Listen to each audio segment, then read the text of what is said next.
அன்பு தமிழ் நெஞ்சங்களுக்கு மெர்சல் கெலாட்டாவின் அன்பு வணக்கம். வாங்க இன்றைய காணொளி இதோ.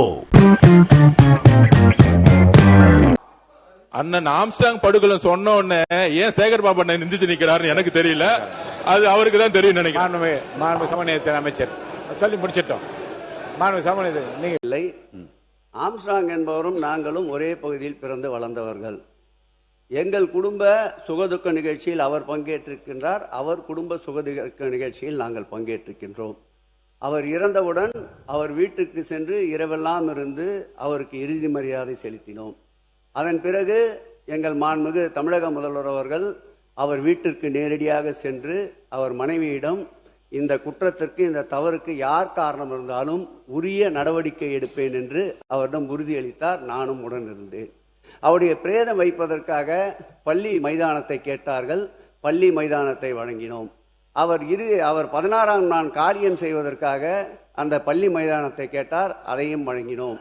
அவர் பிரேதத்திற்கு மணிமண்டபம் கட்டுவதற்கு அவர்களுக்கு சொந்தமான இடம் நம்முடைய சென்னையை ஒட்டி இருக்கின்ற மாதவரம் பகுதியில் கேட்டார், அதையும் இந்த அரசு தான் வழங்கியது. இதையெல்லாம் ஏன் சொல்கிறேன் என்றால், ஒரு குற்ற உணர்வோடு, ஒரு குற்றப்புணர்வோடு ஒரு கட்சியினுடைய தலைவருடைய படுகொலையை திசை திருப்பக்கூடாது. சிபிஐ வசம் தற்போது வழக்கு இருக்கின்றது. சிபிஐ என்ன சொன்னாலும் அதற்கு ஒத்துழைக்க நாங்கள் தயாராக இருக்கிறோம். சிபிஐயோடு நாங்கள் நிச்சயம் நிற்போம்.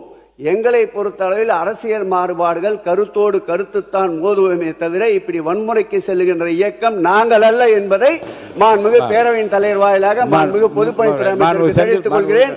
பொதுப்பணித்துறை அமைச்சர் பொறுப்புள்ளவர். இப்படி ஒரு பெரிய வழக்கோடு அரசியலை சம்பந்தப்படுவது நாகரிகமற்றது என்பதை அவருக்கு அன்போடு தெரிவித்துக் கொள்கிறேன்.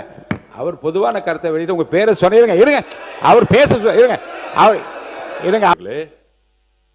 இப்பொழுது மக்களுக்கு புரிஞ்சிருக்கும் என்ன அரசியல்னு. ஜிஓ பாஸ் பண்ணாங்க, அனைத்து சாதி அர்ச்சகர்களாக விழா நடத்தினாங்க, 32 பேருக்கு அப்பாயின்மெண்ட் ஆர்டர் கொடுத்துட்டு கேஸ போட்டது யாருன்னு தெரியும். 5 வருஷம் கவர்மெண்ட்ல அவங்க இருந்தாங்களா, ஆனா அந்த கேஸ வெற்றி பெறவே முடியாதான். இப்ப நம்மள பார்த்து கேஸ நடத்தி இந்த திட்டத்தை செயல்படுத்துங்கன்னு சொல்றாங்க.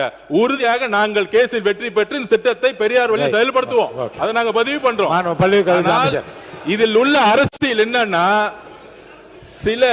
சில மதவாதிகளுடைய அழுத்தத்தினால் கேஸ போட வச்சு இவங்களே டிராப் பண்ணி இவங்களே அதுல குறிப்பா அண்ணன் சேகர் பாபு பெரியார் பேர் உச்சரிக்கவே கூடாது, எங்களுக்கு தெரியும். அதனால இந்த போன ஆட்சி பெரியார் பெயரை பேரளவுக்கு சொல்லிட்டு அனைத்து சாதி அர்ச்சகரால் திட்டத்தை கைவிடப்பட்டுட்டாங்க.